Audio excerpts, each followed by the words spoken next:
Entonces, bueno, buenas tardes con todos nuevamente. Vamos a desarrollar estas micosis que están justo definidas en nuestros sílabos, ¿no? Como primero tenemos la histoplasmosis. Bien, la histoplasmosis les cuento pues que es una de las micosis profundas, bien características y que tiene amplios diagnósticos diferenciales. Pareciera que no nos afecta a nuestra realidad, pero lamentablemente no es así, ¿ya? Una característica es un hongo dimórfico, es decir, que in vivo y in vitro tienen distinta forma, ¿no? Eso es más que todo lo que significa. Bueno, esas son las características epidemiológicas, por lo tanto, América del Sur, nuestra realidad estaría afectada, ¿no? Y hay otras regiones también que pueden verse afectadas. Una característica justo son los suelos contaminados, y esto es clave, no hay que olvidarse. Justo estos suelos contaminados, pero con el excremento de pájaros o de los murciélagos, ¿no? Fisiopatológicamente dicen que esta sustancia lo que pasa es que aumenta el contenido nitrogenado y esto favorece a que el organismo, es decir, el histoplasma, esporule y esto favorece el problema, ¿no? Bien, bueno, entonces sitios de exposición, definitivamente todo lo que tenga que ver con aves, ¿no? Gallineros, las granjas, ¿no? Edificios que son pues abandonados, construcciones abandonadas, antiguas, las cuevas y los lotes de madera también, ¿no? ¿Se han reportado en nuestro país sitios de alta, digamos, incidencia? Sí, ¿no? Tenemos, por ejemplo, los dos departamentos que, bueno, no es que tengamos cuidado, ¿no? Pero sí hay que definitivamente saber que hay este problema. Uno de ellos es, por ejemplo, San Martín. Y justo la provincia de Tocache es uno de los más probablemente afectados con estos distritos que están justo mencionados. El otro departamento es Huánuco. Huánuco, justo en la provincia de León Soprado, y justo el distrito característico es el distrito de Rupa Rupa, chicos, cuya capital es Tingo María. Bueno, y otros distritos más. ¿Y por qué lo menciono esto con más característico? Porque justo en Tingo María existe pues un sitio bastante turístico, incluso visitado. Antes de pandemia era visitado, digamos, de manera importante, ¿no? Justamente por, digamos, la belleza natural que origina justo este sitio. Es la famosa Cueva de las Lechuzas. Así que si de todas maneras ustedes quieren ir, saben que tienen ese riesgo también. Y lo menciono porque si ustedes recuerdan, en el caso clínico que justamente nos abocó un paciente con VIH-Sida, justamente tenía ese dato, ¿no? Tenía ese dato de ese contacto. Así que iba por ahí que también era que planteen sus diagnósticos diferenciales, ¿ok? Bien. Bueno, la patogenia ingresa pues las microconidias, ¿no? Por inhalación y luego hay una diseminación correspondiente. Realmente el gran porcentaje son asintomáticos, ¿no? Pero algunos de ellos sí pues hacen síntomas, incluso otros se complican y se agravan y otros van a sitios, digamos, más infrecuentemente afectados. Por ejemplo, la región mediastinal, las articulaciones, piel, como lo vamos a mencionar más adelante, ¿ok? Bueno, generalmente desde que ingresó el germen, la vía hematógena es la principal vía durante las 2 primeras semanas de infección hasta que justo se desarrolle la inmunidad específica correspondiente. Acá se observa justo al, perdón, al neutrófilo que justo está ingresando justo al histoplasma capsulatum, lo está engullendo, pero ¿qué es lo que pasa? Que no lo mata. Ese es el problema. O sea, lo está engullendo, pero no lo mata. Más bien quedan vivos, y al quedarse vivos, entonces conllevará a la diseminación hematógena. Toda la vía de lo que corresponde, justamente interferón gamma, factor de necrosis tumoral alfa. Si el paciente tiene desmedro de su sistema inmune, entonces esto se diseminará en mayor proporción. Y eso puede ocurrir en los pacientes, por ejemplo, oncológicos, los pacientes con infección por VIH-Sida, por ejemplo. Bien, lo que mencioné, ¿no? Estas dos moléculas importantes en la defensa contra este hongo. Bueno, hay distintas manifestaciones. Recuerden que la histoplasmosis es definitivamente pues, pulmonar y tiene sus distintas variantes, como también tiene la forma diseminada. ¿Ok? Entonces mencionemos cada una de ellos de manera pues sucinta, ¿no? La histoplasmosis pulmonar sintomática es la que digamos se parece en síntomas a distintas enfermedades de la infectología, ¿no? Fiebre, escalofrío, dolor de cabeza, mialgia, ¿no? Pareciera pues que puede ser incluso una enfermedad metaxénica, incluso con tos y dolor de pecho, ¿no? Entonces, su diagnóstico diferencial, sinceramente, es bastante amplio. Por eso hay que tenerlo en la cabeza, más el antecedente epidemiológico. Desde el punto de vista radiológico, tiene un patrón bronconeumónico, acinar o lobulillar. Y algo interesante es que hay agrandamiento de los ganglios, ¿no? Entonces, de repente ustedes se pueden encontrar también mediastino ancho y piensan que es un paciente con un problema hematológico, ¿no? Por eso le digo, hay un diagnóstico diferencial amplio. Por ejemplo, acá la radiografía, se observa una lesión justamente que está acá siéndose pues consolidativa, y acá el engrosamiento a nivel mediastinal, ¿no? Entonces esto tranquilamente tiene un diagnóstico diferencial amplio, pero si tiene el antecedente epidemiológico, te ayuda definitivamente a plantear esta hipótesis diagnóstica de histoplasmosis, ¿ok?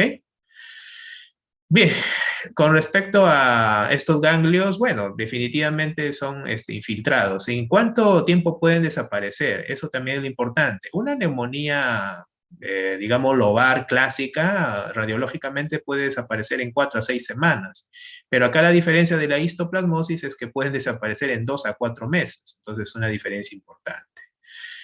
Con respecto a la aguda, es generalmente después de un inóculo amplio, digámoslo así, ¿no? O sea, es una exposición bastante extensa. Generalmente, pues, en sitios donde, pues, estén un excremento de los pájaros o los murciélagos, ¿correcto?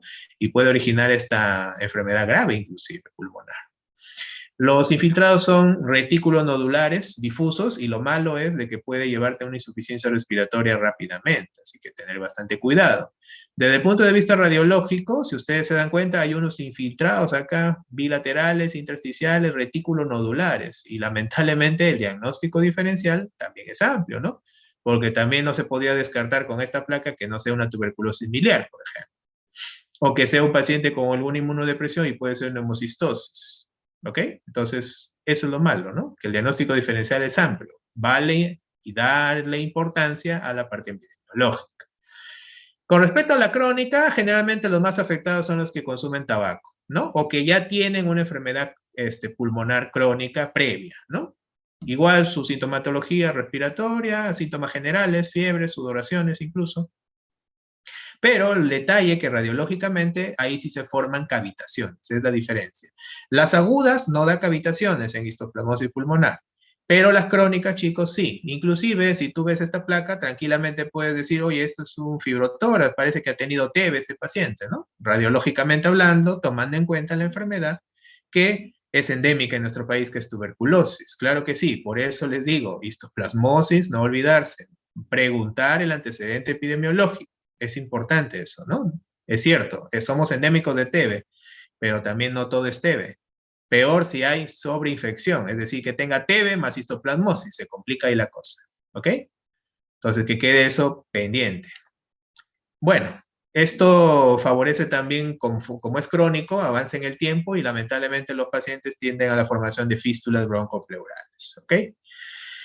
Ya algo más infrecuente son las broncolitiasis. ¿Qué es lo que pasa acá? Los granulomas se calcifican, ¿no? Y el paciente bota como si fuera cálculos pequeñitos o material medio arenoso. Eso es lo que describe en sus molestias, más los síntomas respiratorios. Incluso acá ya aparece una característica que inclusive te confundiría también más con tuberculosis, que es la hemoptisis, ¿no? Te puede dar un síndrome obstructivo bronquial, sibilancias y las manifestaciones sistémicas.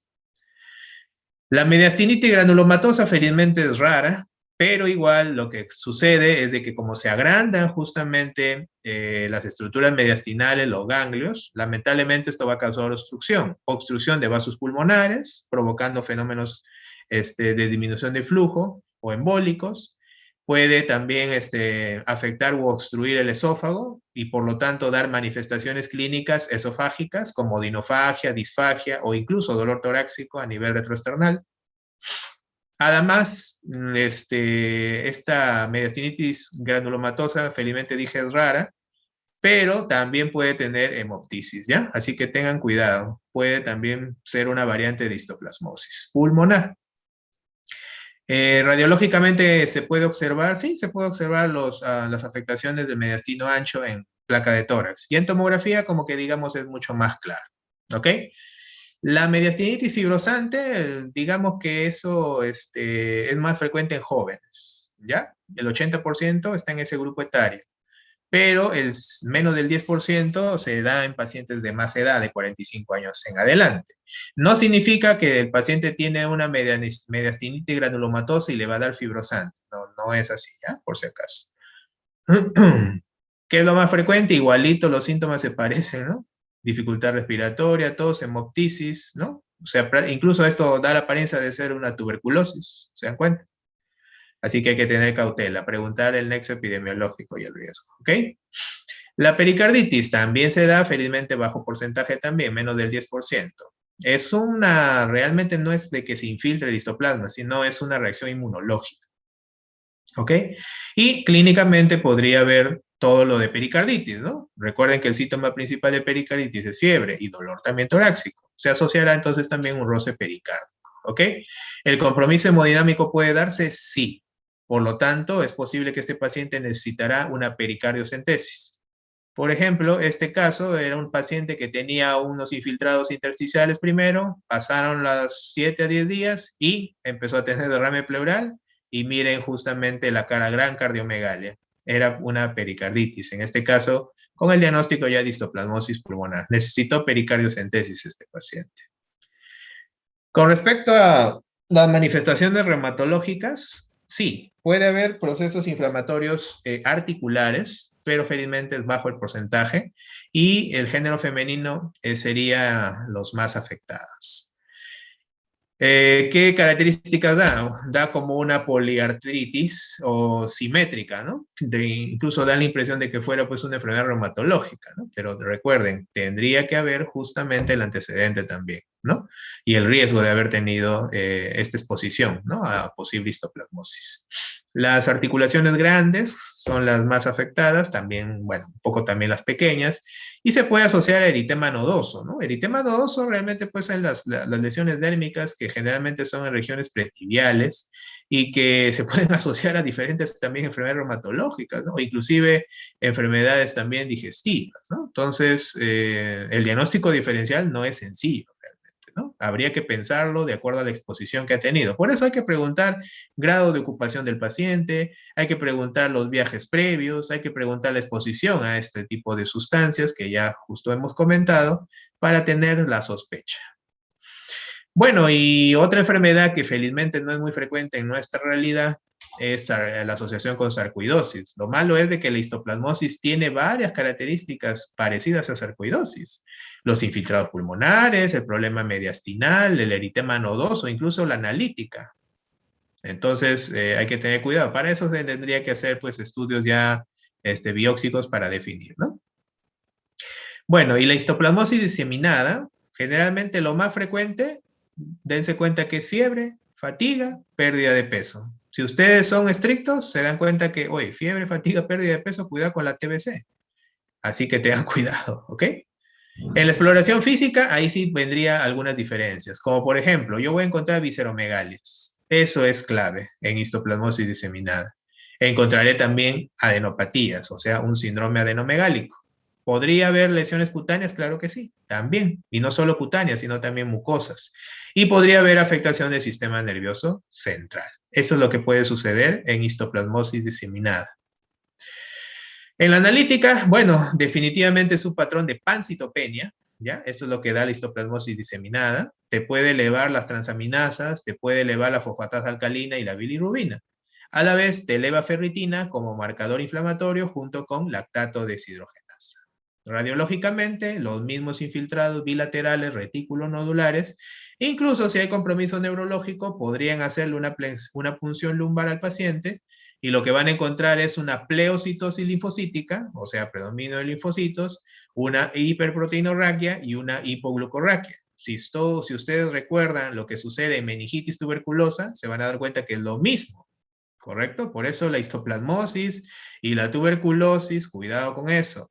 No vaya a ser que son pacientes catalogados como tuberculosis y al final también tienen su histoplasmosis o son histoplasmosis realmente, y no es de que sea TB.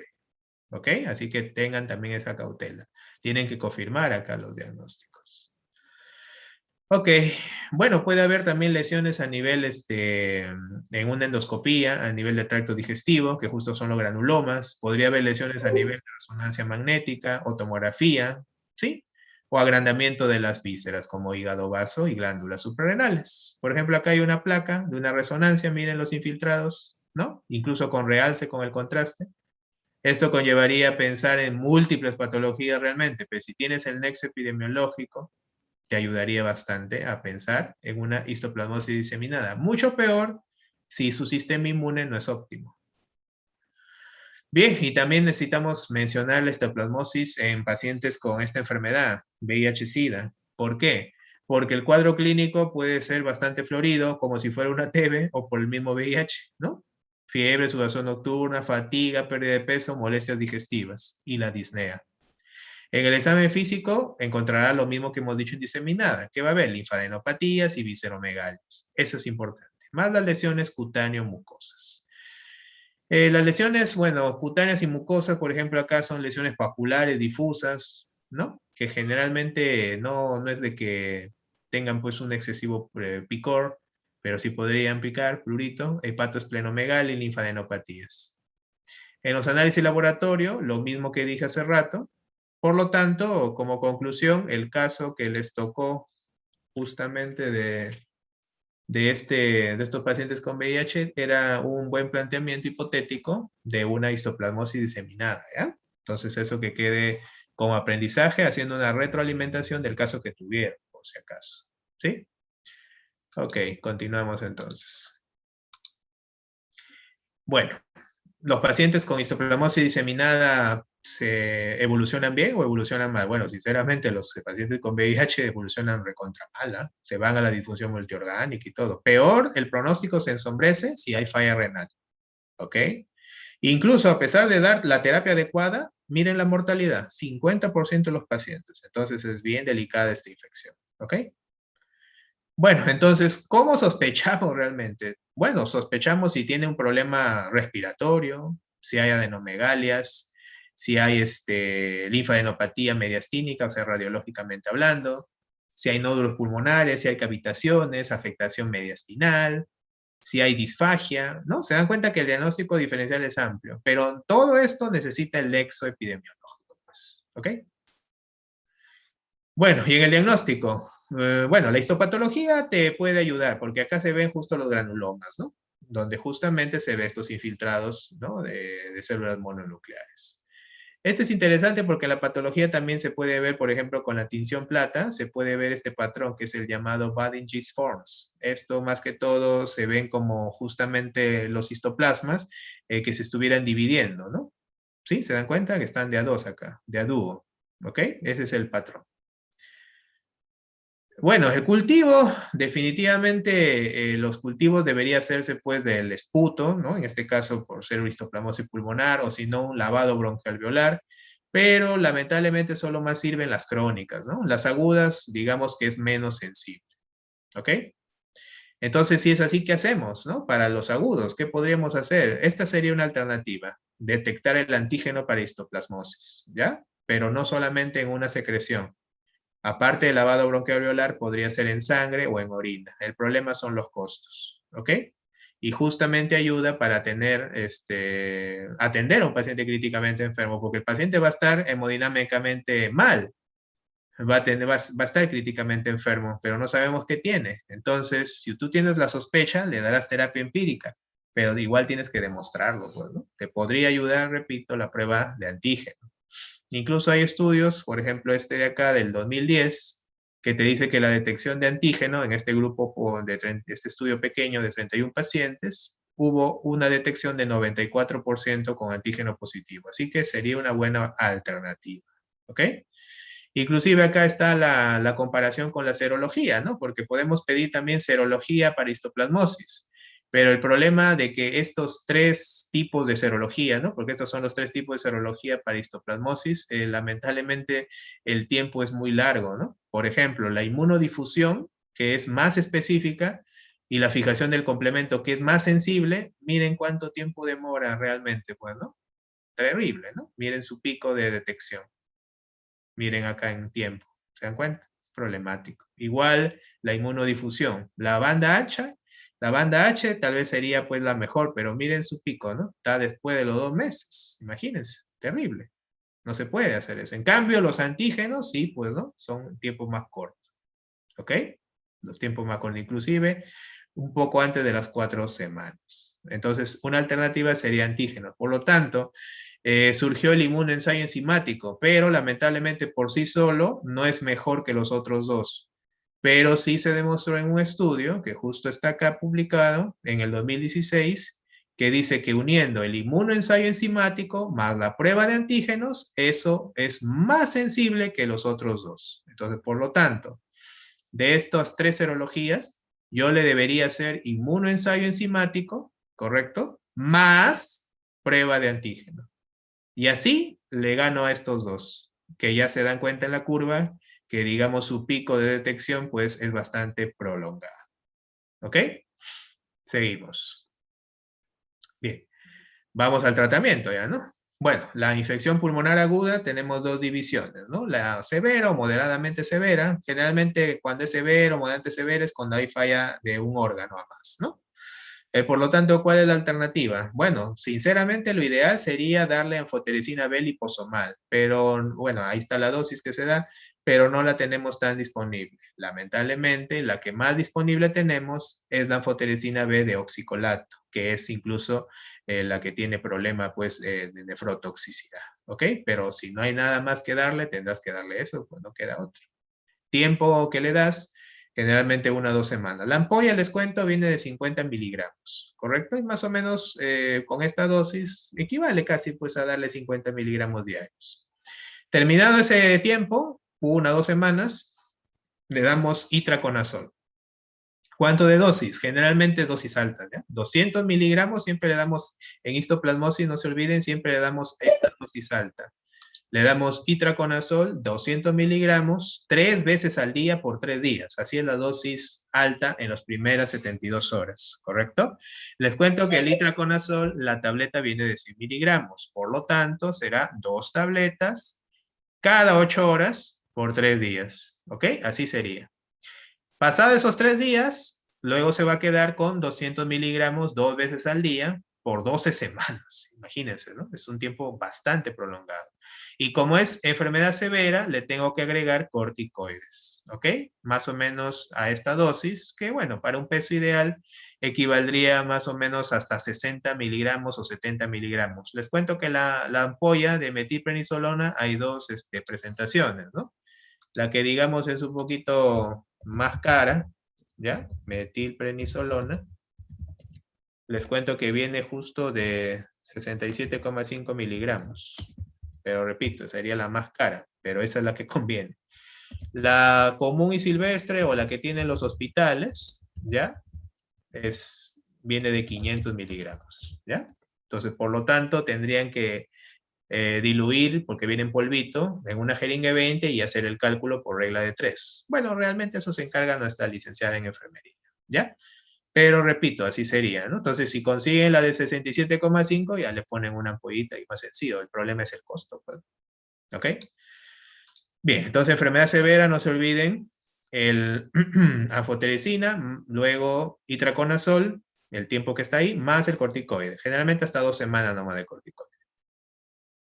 Bueno, si es una enfermedad leve a moderada, bueno, lo que dicen justo las guías es lo siguiente, ¿no? Si tú tienes un paciente que es inmunocompetente y sus síntomas pues son menos de un mes, realmente no debería dar tratamiento. En cambio, si es inmunodeprimido y más de un mes de síntomas, ahí sí. Le das itraconazol, igualito, la dosis de ataque igual, como dije, 200 miligramos, 3 veces al día por 3 días. Entonces les dije, la tableta viene de 100, por lo tanto, 2 tabletas cada 8 horas por 3 días. ¿Ok? Y luego se quedará con 2 tabletas, 2 veces al día, por 6 a 12 semanas. Eso ya es lo que se va decidiendo en el tiempo, ¿no? Cómo va el paciente mejorando. Si todavía para la 6ª semana todavía queda sintomatología residual, mejor que se completen las 12, ¿ya? Bueno, y para la pulmonar crónica realmente no hay otra cosa que darle lo mismo, itraconazol. La misma dosis que ya le he repetido, 200 miligramos 3 veces al día por 3 días y luego se queda con 200 miligramos 2 veces al día, pero como es crónica, su tiempo es muy prolongado. Debería dársele de 1 hasta incluso 2 años, ¿ok? Bien, pasamos a la otra micosis, que es la paracoccidioidomicosis. Aunque su nombre suena raro, realmente no es de que sea tan indiferente en nuestra realidad, ¿no? Claro que esta infección es mucho más difundida, digamos, por ejemplo, en nuestro vecino, en el país vecino ¿no? De Brasil, ¿no? Aunque no queremos recordar a Brasil ya que nos ha ganado, ¿no? Pero bueno, ahí lo dejamos. Entonces, bien hecho que tengan paracoccidioides. No, mentira, es una broma. Bien, Es un germen también dimórfico, ¿ya? Por si acaso, esas son las dos variantes, las dos especies, la brasiliensis y la luxi, ¿ya? Generalmente Centroamérica y Sudamérica la más afectada. Repito, Sudamérica, el más representativo país afectado es Brasil. ¿Esto qué es? Ah, ya, bueno, esta sería la distribución. Inclusive, miren, las regiones de alta incidencia, sobre todo en Brasil, es la parte justamente del sureste, ¿ok? También tiene partes centrales, como observan, ¿no? Y bueno, nosotros digamos que no estamos tan afectados, somos baja incidencia realmente. Pero sí hay estudios que definen incluso departamentos bien definidos de esta afectación, que lo mencionaré más adelante. Bueno, como lo dije, es dimórfico. Generalmente a esta temperatura es lo interesante, ¿ya? Porque a esta temperatura tiene forma micelial. Pero ya a temperatura, digamos, corporal, a 37 grados, ¿no? O Bayo María, se encuentra como levadura, ¿no? Ahí está justamente la figurita, como si fuera una rueda y que tiene justamente como sus hijitos, ¿no? Incluso hay algunas estructuras que tienen solamente dos, ¿no? Y ahí incluso le dicen imagen de Mickey Mouse, ¿no? Pero bueno, no es la forma más frecuente, ¿no? Generalmente son varios, ¿ok? Epidemiológicamente, bueno, más que todo la activa se desarrolla en poco porcentaje, ¿no? O sea, no es mucho, ¿no? Acá están los estudios de Brasil, ¿no? Inclusive demuestran en este estudio, miren, del 2011, 2,7 casos por 100.000 habitantes, ¿no? Y una zona así, pues recontraendémica, realmente es Rondônia, ¿ya? Es un estado de Brasil, donde encontraron, miren, de 9,4 hasta 40 casos por 100.000 habitantes, ¿ah? Un estudio del 2014, ¿no? Que digamos es lo más actualizado, ¿no? ¿Cómo estará ahorita? Eso sí no sabemos, ¿ya? Generalmente, pues, esta enfermedad, la paracoccidioidomicosis, no es de, digamos, de información obligatoria, ¿no? Tal vez por eso hay un poco de subregistro. Bueno, y les muestro, por ejemplo, ¿no? Lo que se hizo en Perú, ¿no? Este estudio de Perú del año 2002, ¿no? Hay estudios mucho más antiguos que incluso llegan, pues, a abarcar gran cantidad de años, más o menos hasta la década de 1970, donde, bueno, los sitios eran más o menos parecidos, ¿no? Entonces, miren, no solamente la selva de nuestro país está afectada, sino también nuestra sierra, ¿no? Cerro de Pasco, por ejemplo, miren, Junín, Ayacucho, Cusco, ¿no? Hasta Arequipa, ¿correcto? Parte de lo que es nuestra costa, ¿no? Entonces, tengan cuidado, ¿no? O sea, no es de que sea tan, digamos, infrecuente, ¿no? O sea, ustedes pueden decir, oye, paracoccidioidomicosis, pues, ¿qué va a haber, no? Tengan cuidado, cuidado, porque cuando ustedes hagan sus serums, de repente cuando entren justamente al sorteo de Lima, que es justamente la segunda oportunidad por no conseguir una plaza cerca acá, van a irse lejos, ¿ah?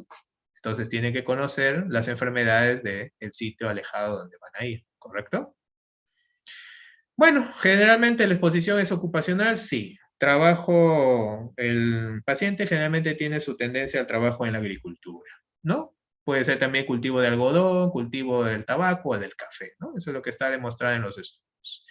Generalmente, la distribución por género, sí, pues los hombres más afectados. Incluso las damas tienen un factor protector gracias a los estrógenos, ¿no? Gracias al beta-estradiol. Eso los protege a las damas para eso. Sin embargo, las protege para no realizar, digamos, la enfermedad en sí, pero no es de que les proteja para que no se infecten, ¿ya?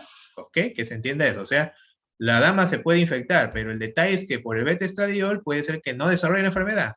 Por eso ahí el hombre es el que tiene, digamos, pues, la mayor caso de incidencia, ¿no? Inclusive, miren, en Brasil es una diferencia, digamos, abismal incluso, ¿no? 13-1, miren, 71 en otros países de América del Sur. Bueno, patogenia, igual, ¿no? Se inhalan las esporas, luego ya se hace una infección, digamos, asintomática pulmonar y luego puede, pues, diseminarse, ¿no? Eso es más o menos lo que sucede. El tiempo aproximado de la exposición, más o menos de un mes a mes y medio, ¿no? O sea, 30 a 45 días. Bueno, fisiopatológicamente tiene que ver, o participan, mejor dicho, las células T colaboradoras, tanto el tipo 2 para susceptibilidad a la enfermedad como el tipo 1 para controlar la infección.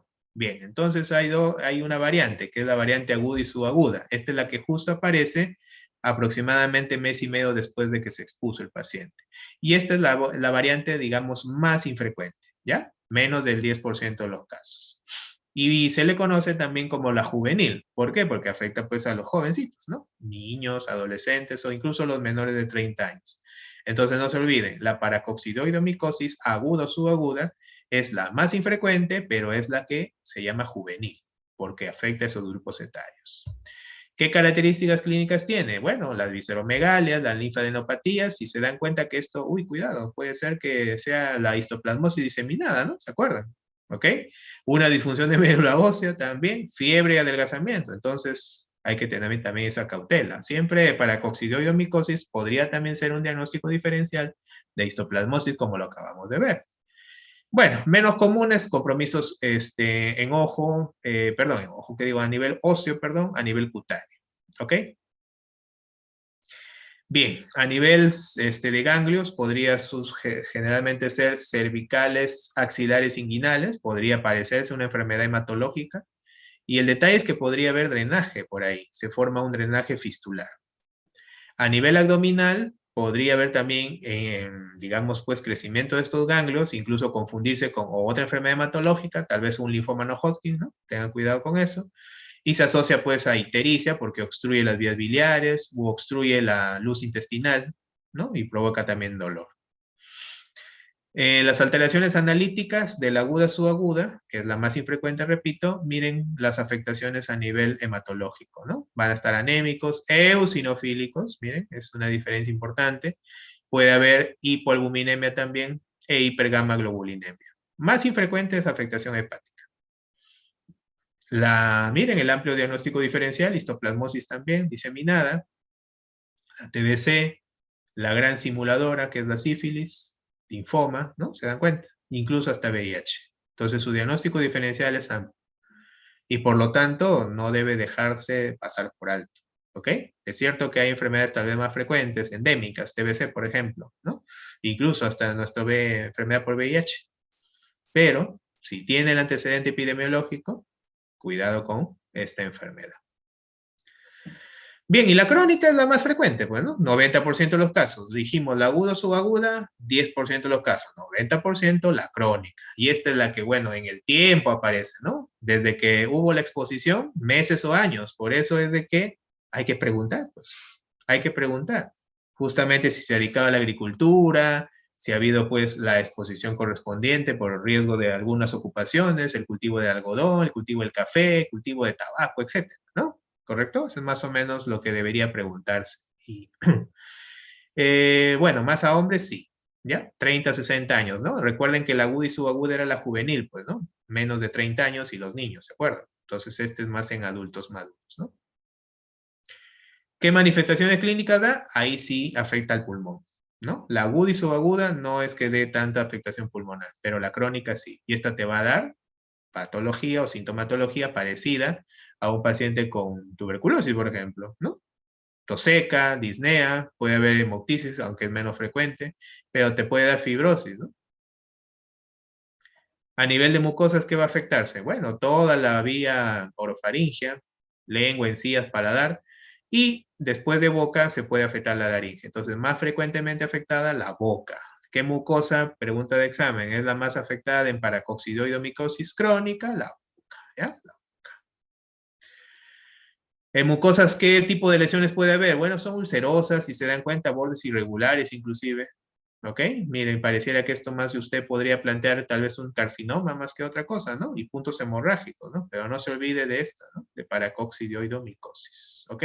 Alguna vez vimos un caso en Hospital Las Mercedes que justo venía por este tipo de lesiones y al final había mucho diagnóstico diferencial, incluso la idea siempre era hacerle biopsia, el paciente se negaba, hasta que pues fue convencido y nos ayudó a definir diagnóstico, ¿ok? Les cuento que ni lo habíamos pensado, es la verdad, ni lo habíamos pensado, ¿ok? Igualito a la fotografía incluso de la que está en la literatura, ¿ya? Bueno, y otro sitio de afectación, piel, ganglios linfáticos, glándulas suprarrenales y el sistema nervioso central también puede verse afectado por la forma crónica, ¿ok? ¿Qué hallazgos radiográficos? Bueno, bilateralidad, generalmente periliares, más que todo el lado inferior, ¿no? Miren, periliares, lado inferior, incluso hasta como si fuera presencia de bulas allí, ¿no? Entonces, tranquilamente yo me puedo confundir, hasta podría ser TB, ¿no? Es el problema, ¿no? Bueno, las variantes tomográficas diversas, ¿no? Consolidativas, cavitaciones inclusive. Hallazgos en el sistema nervioso central, sí, puede darse hallazgos con realce de anillo, ¿no? O sea, tú ves esta placa, oye, esto es toxoplasmosis, ¿no? Al toque nomás, ¿no? Lesión en anillo de sello, ¿no? Pero el diagnóstico diferencial es amplísimo, pues, ¿no? Entonces, hay que tener cautela que también podría darse esta variante de hallazgos en el sistema nervioso central, ¿ok? Bien, ahí está mencionado los diagnósticos diferenciales, creo que ya lo repetí. ¿Qué hacemos en el diagnóstico? Bueno, lo que puede ayudarte realmente más sería la visualización microscópica del germen, pues, ¿no? Definitivamente, ¿no? La serología puede utilizarse siempre y cuando lo tengas a la mano, ¿no? Entonces, realmente, pues, los hospitales dependientes del Estado, ¿no? Los hospitales nacionales, no mucho tienen, pues, pruebas serológicas en específico para este germen. Tal vez sí las regiones donde se ve más esto, ¿ok? Entonces nosotros probablemente no lo tengamos, ¿sí? Entonces más ayudaría, repito, la visualización microscópica, ¿no? De una muestra correspondiente. Ok, bueno, acá dice que la forma de levadura se puede ver en estas, ¿no? Este tipo de secreciones, ¿no? En el esputo, ¿no? En los ganglios, las lesiones cutáneas, y se pone a microscopía directa con KUH, ¿no? Claro que tiene que ser también un personal de laboratorio, pues, digamos que tenga experiencia en identificar también, ¿no? Bueno, y el cultivo generalmente lo hacemos en agar saburo, ¿no? En agar saburo. Y por lo tanto, y también pues en agar saburo sería pues a 25 grados más o menos, ¿no? ¿Y cómo lo vemos? Bueno, en tinción de plata se ve así como dije, ¿no? Justamente sirve para ver el elemento fúngico y como si tuviera sus hijitos, ¿no? Si hubiera dos acá nomás, patrón Mickey Mouse le dicen, ¿no? O como una rueda con sus hijitos, dicen, ¿no? Bueno, son bastantes nomenclaturas de ese tipo para tratar de recordarlo. Bueno, y tratamiento para finalizar para coccidioidomicosis. Bueno, el tratamiento realmente pues depende si es grave o no, ¿no? Si es de leve a moderado, generalmente leve se da itraconazol 200 miligramos por día nada más, ¿sí? Entonces es menos dosis que histoplasmosis, ¿ok? Si es leve, ojo, 6 a 9 meses. Ahí el tiempo sí es importante, ¿eh? Si es moderado, 12 a 18 incluso, o sea, hasta año y medio, inclusive, dense cuenta. Y si es severo, caballero, tengo que darle anfotericina, ¿no? En este caso, anfotericina B puede ser, pero son dosis altas, ¿ya? Le puedo dar inicio 0,7 a 1, ojo, y ese es el problema y la diferencia con, por ejemplo, histoplasmosis, que en histoplasmosis yo no voy a subir la anfotericina B hasta 30 miligramos kilo, ¿no? No lo voy a subir. Por eso, pobre riñón de este paciente, ¿no? Ojalá no haga falla renal, si no se quedará solo con itraconazol, nada más, ¿no? Pero esa es la idea. Si imagínense, sería una ampolla diaria, como les dije, la ampolla en foterecina B de oxicolato viene 50 miligramos. Por lo tanto, es una ampolla diaria hasta más o menos 2 semanas, ¿no? Como histoplasmosis. Pero acá se tiene que acumular hasta 30 miligramos kilo. Entonces, imagínense, ¿no? 30 por 60, ¿no? Entonces saque su cuenta, ¿no? ¿Cuántas ampollas diarias tendría que ser, ¿no? O sea, es bien complicado la enfermedad severa, ¿no? Bueno, y luego de eso, itraconazol, 200 miligramos día al menos un año. Pues si es que sobrevive también, ¿no? Porque estos pacientes pueden estar bien delicados. Régimen alternativo podría ser cotrimoxazol. Sí, tal vez cuando hay fallas renales se puede optar por eso. Sin embargo, su eficacia tal vez es mucho, mucho menor, ¿no? Generalmente le das un mes, ¿no? En esa dosis, cada 8 horas, ¿no? Y luego bajas la dosis a la mitad, pero tendrías que darle por buen tiempo, ¿no? Muy bien. Tercera micosis, que según nuestros sílabus es porotricosis, chicos. Bien, bueno, la esporotricosis es bien característica, ¿no? Por la forma, pues, cutánea fija o linfocutánea que tiene, ¿no? Sporotrichus schenki es el culpable. También es un hongo dimórfico, ¿correcto? Bueno, este dimorfismo térmico significa que a distintas temperaturas tiene otra configuración, otra morfología, ¿no? A eso se refiere, ¿ok? Por ejemplo, a 37 grados, la forma de este hongo es levadura. Bien, afecta pues los tejidos cutáneos y subcutáneos. ¿Podría haber otras afectaciones en otros sitios? Sí, pero sobre todo si son inmunodeprimidos. ¿Cuáles son las actividades de riesgo y que siempre deben preguntar? Generalmente la jardinería. ¿Sí? La jardinería. Entonces, la ocupación de jardinero tiene el riesgo de hacer esporotricosis. Otras actividades que involucran, digamos, manipular el suelo, ¿no? A través de la piel, entonces podría también causar justamente esporotricosis. En el Perú, ¿no? ¿Qué dice este estudio? Bueno, en el Perú, miren dónde es endémico. Sobre todo a Bancay les cuento, ¿ya? Entonces, si cuidado les toca a Bancay en sus serums, ya saben que podrían enfrentarse con mayor cantidad a esporotricosis. Cuidado si se van a Cajamarca, que es el segundo en endemia, ¿ya? Entonces, Abancay, Cajamarca, ¿no? Bueno, Ayacucho, Cusco, Tusco en la Libertad. Ese es el estudio del 2000, ¿ya? Lo que tenemos de esporotricosis en el Perú. Inclusive un estudio del mismo año, de ese mismo estudio, demuestra que en Abancay había de 48 a 60 casos por 100.000 habitantes. Incluso eran bien jóvenes los afectados, los menores de 14 años, ¿no? Los adolescentes. Pero el último estudio del 2003, que digamos es el más actual, justamente demuestra que en Abancay la incidencia más bien ha aumentado. ¿Cómo será ahorita? No sé. Probablemente haya aumentado, tal vez. 98 casos por 100.000 habitantes, dense cuenta. Antes era 48-60. ¿Ok? Y ahora es 98. Bien, manifestaciones clínicas. Bueno, como dije, ¿no? Generalmente, pues, es una persona que trabaja, pues, manipulando el suelo, ¿no? La jardinería, etcétera, y va a tener, pues, la afectación, la exposición al hongo. La afectación de otras estructuras distintas a la piel, por ejemplo, o a las mucosas, generalmente son manifestaciones a nivel articular, a nivel pulmonar, a nivel meningio, incluso otro tipo de vísceras, ¿no? Pero hay 4 condiciones que favorecerían a que se vaya a otras estructuras. Entonces, repito, la esporotricosis es cutánea, ¿correcto? Y linfocutánea. Pero si se va a otros sitios, hay 4 patologías que podrían favorecer esto. ¿Cuál es? El alcoholismo, entonces hay que preguntar en los hábitos nocivos del paciente. Diabetes mellitus, hay que preguntar antecedentes patológicos, enfermedades endocrinológicas. EPOC, hay que preguntar antecedentes de enfermedad respiratoria. Y VIH-Sida, de repente no tiene diagnóstico, pero hay que preguntar, por ejemplo, la conducta sexual de riesgo. ¿Ok? Que quede claro eso.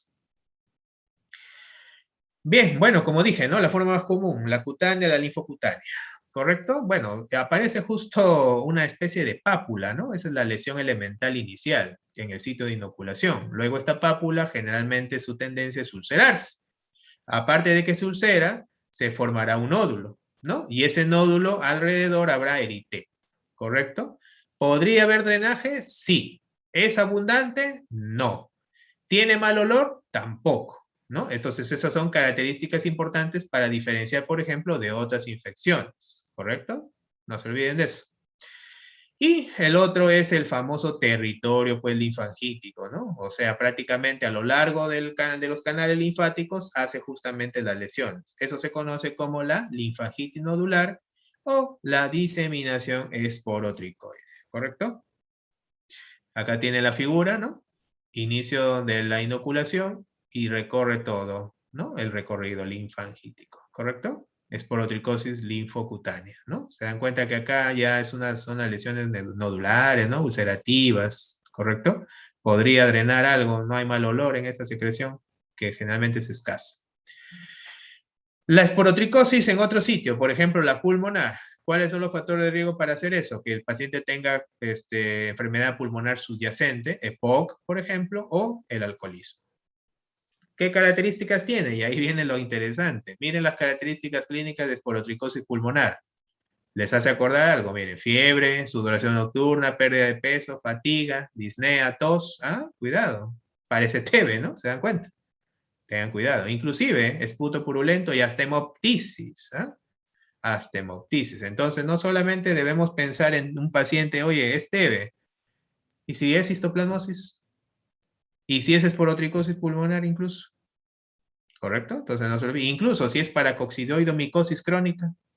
Así que tengan cuidado. Para eso sirven estas charlas, para que también ustedes amplíen su diagnóstico diferencial y no se enfoquen nada más en una sola cosa. O sea, lo ven al paciente solamente con guiñando el ojo. Tienen que abrir los dos ojos para valorar diagnósticos diferenciales. ¿Sí? No se olviden de eso. Bueno, ¿qué hallazgos radiológicos? Acá sí, en la esporotricosis pulmonar hay cavitaciones. ¿Ok? Cavitaciones. Recuerden que en histoplasmosis las cavitaciones más son en las crónicas, ¿no? Por ejemplo, en histoplasmosis, ¿no? En cambio, en esporotricosis sí se da la variante cavitación, inclusive múltiples, mira.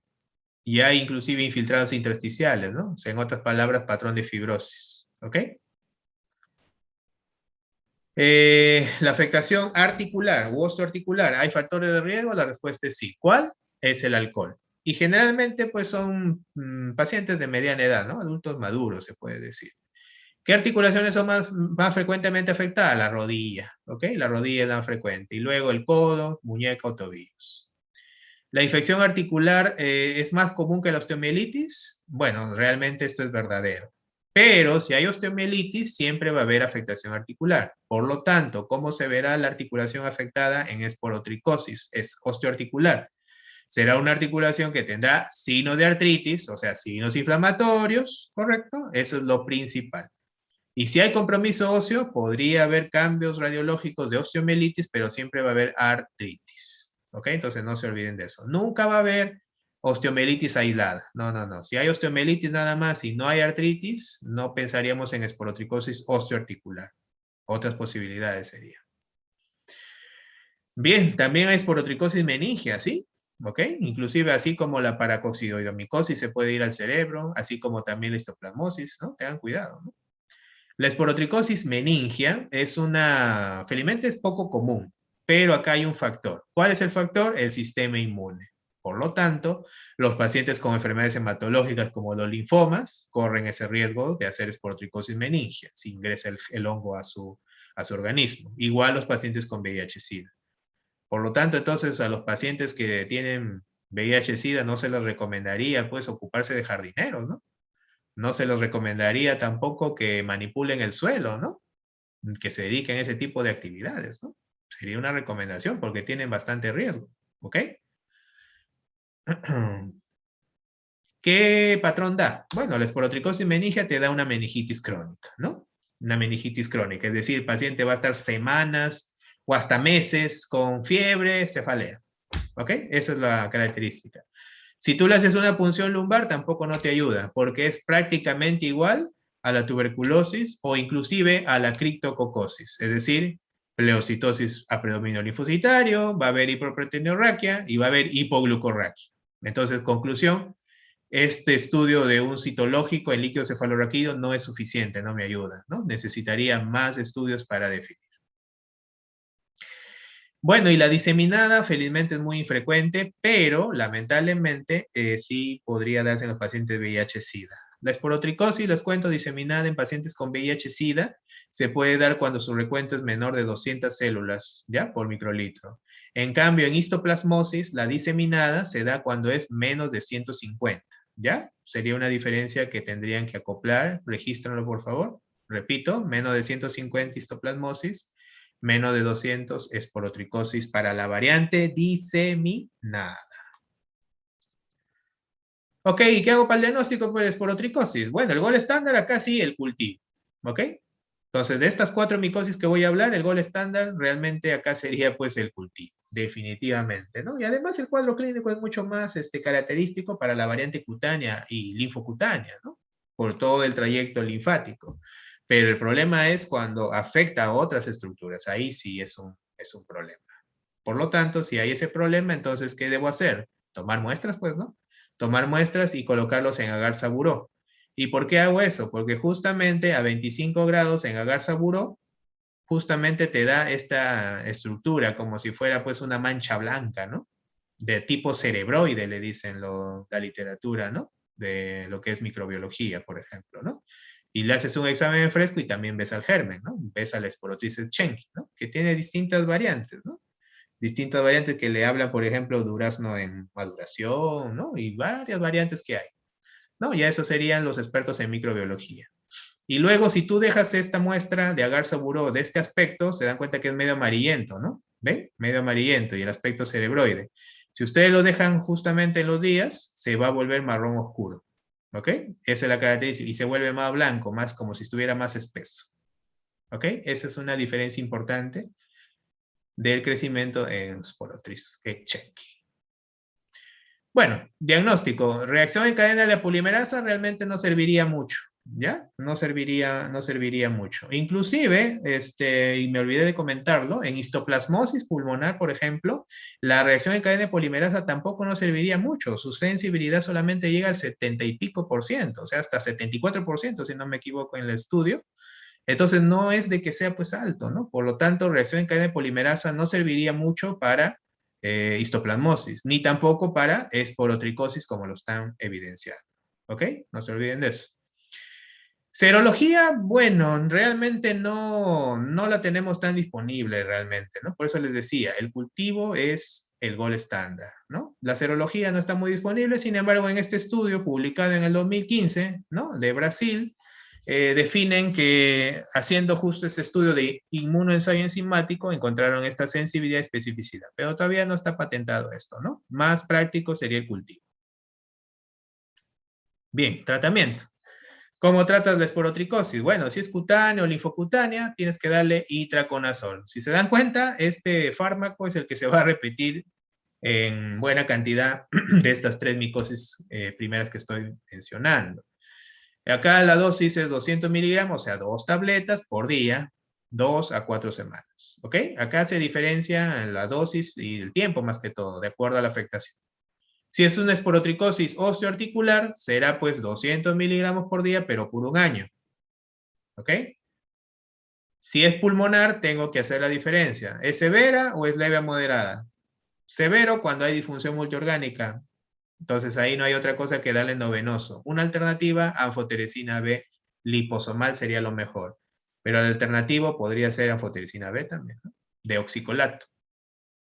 Y luego de eso, también igualito, hasta 2 semanas. Luego le das itraconazol 200 miligramos, pero 2 veces al día, porque es severo, por un año.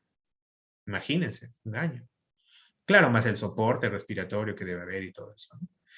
Y enfermedad leve moderada, solo itraconazol, ¿no? Acá no se dan anfotericina, 200 miligramos, 2 veces al día, también por un año. Bastante tiempo, ¿no? Bueno, y la esporotricosis diseminada, lo que se podría dar en pacientes que, por ejemplo, tienen algún patrón de inmunosupresión, VIH-Sida, oncológicos, enfermedades autoinmunes, post-transplantados, etcétera, ¿no?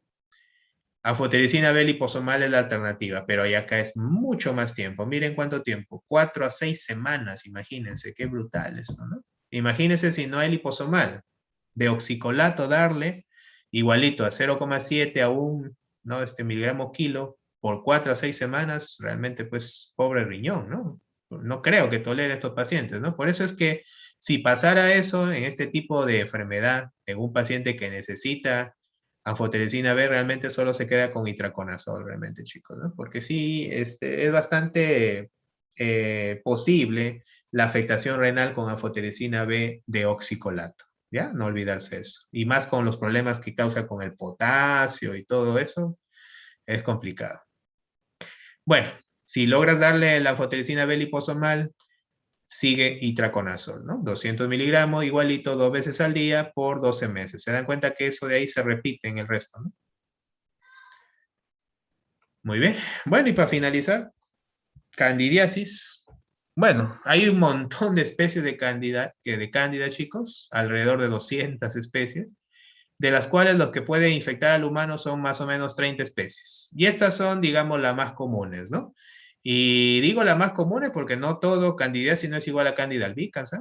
Ya han surgido otras que inclusive no le hemos escuchado nunca tal vez, pero sí, también han sido, digamos, origen de infecciones, incluso de candidiasis invasora, por ejemplo, ¿no? Como la gravata o la cruzei, por ejemplo. Bueno, este hongo sí es la diferencia como, a diferencia de los otros tres, no es de que sea dimórfico térmico, o sea, es la misma morfología, ¿no? Es una diferencia importante. Parte de la flora normal, tanto del tracto digestivo como de la piel. Es lo que dije, ¿no? No es dimórfico térmico, ¿sí? Es la misma in vitro, in vivo, la misma morfología. Bueno, va desde infección local hasta infecciones mucosas y generalizadas. Inclusive te puede llevar a la falla multiorgánica.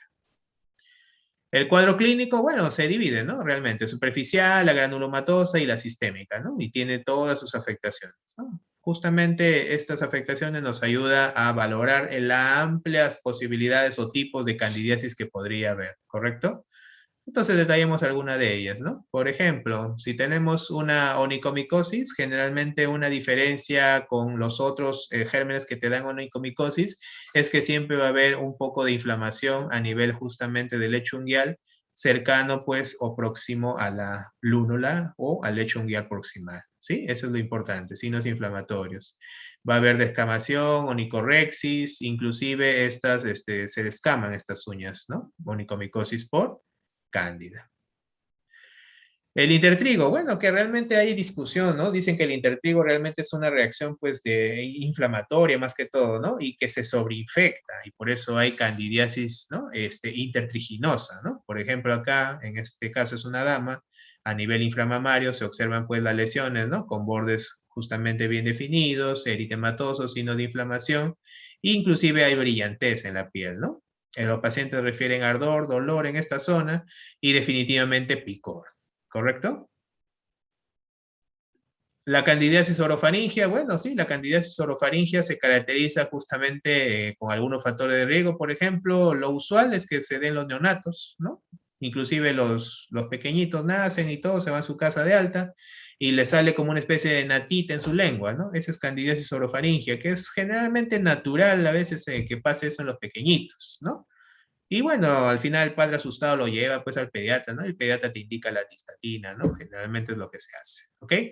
En este caso de la foto se trata de también otro factor de riesgo para candidiasis orofaringia, que es el uso de dentaduras postizas, ¿no? Dense cuenta que justo acá está la zona de la arcada, pero sin obviamente pues los dientes, y dense cuenta las manchas blancas acá, ¿ven? Manchas blancas, ¿sí? Manchas blancas. Acá ya se sacó la prótesis y están las lesiones de candidiasis, ¿ok? Otro tipo de candidiasis orofaringia justamente están las placas blanquecinas, acá están los carrillos o la mucosa yugal, que puede darse pues en diferentes patologías también, por ejemplo, ¿no? Cuando hay afectación del sistema inmune, pacientes oncológicos, pacientes con uso de inmunosupresores, pacientes con VIH-Sida, ¿no? Ese tipo de candidiasis orofaringia es también bien característica, ¿no? Como estamos observando esas placas blanquecinas. Generalmente estas placas blanquecinas podrían ser desprendibles, ¿ya?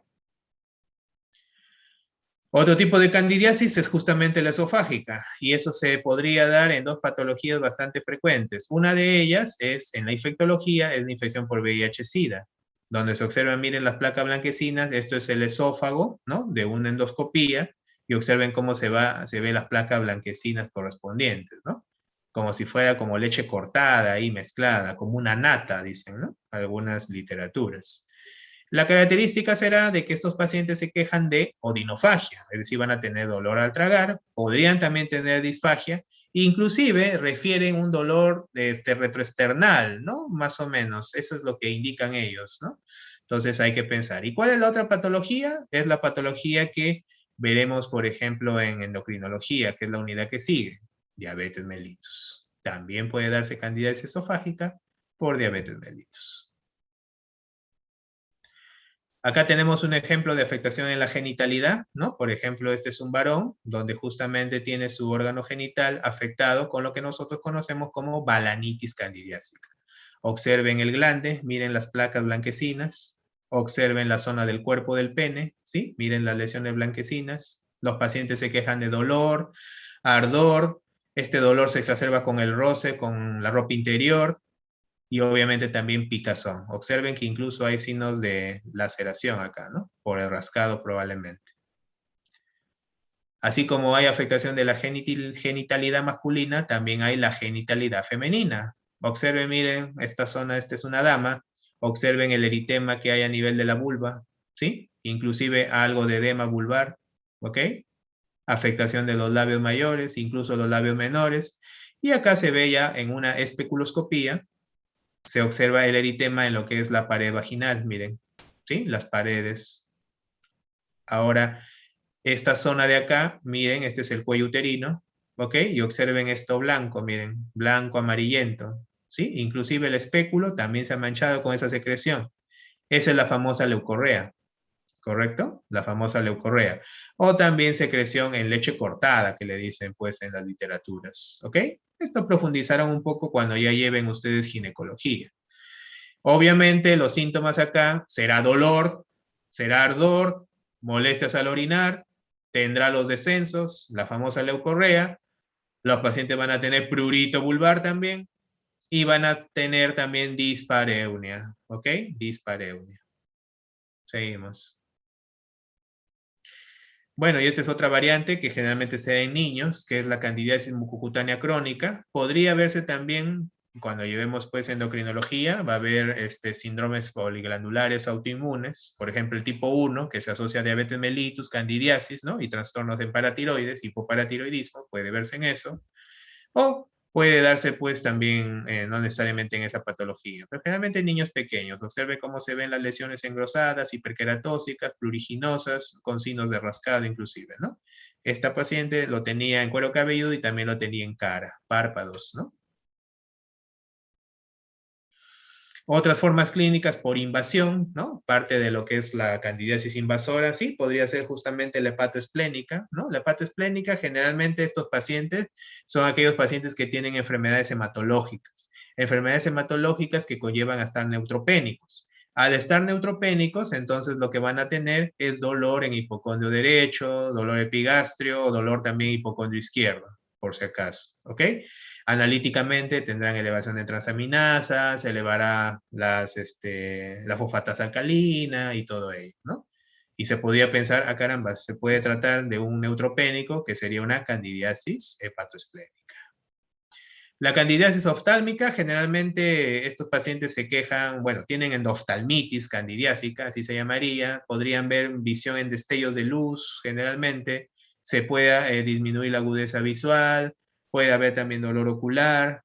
Estos pacientes deberían ser tratados también localmente y hay que definirlo porque podría conllevar a complicaciones que deberían incluso ameritar un tratamiento quirúrgico, ¿no? Así que hay que detectar eso. Si un paciente tiene riesgo de candidiasis invasora, véanle los ojos, ¿ya? Véanle los ojos y pregunten eso.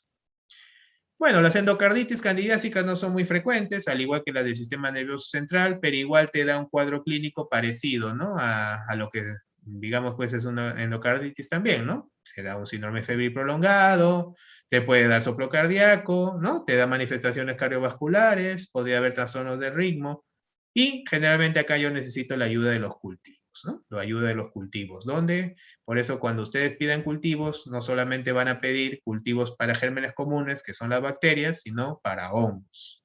Lo malo es que los cultivos demoran, pues, ¿no? Demoran 21 días mínimo. Con respecto a la candidiasis por el sistema nervioso central, generalmente es raro, felizmente, sí, es raro, te puede dar distintas manifestaciones, sobre todo síndrome meningio.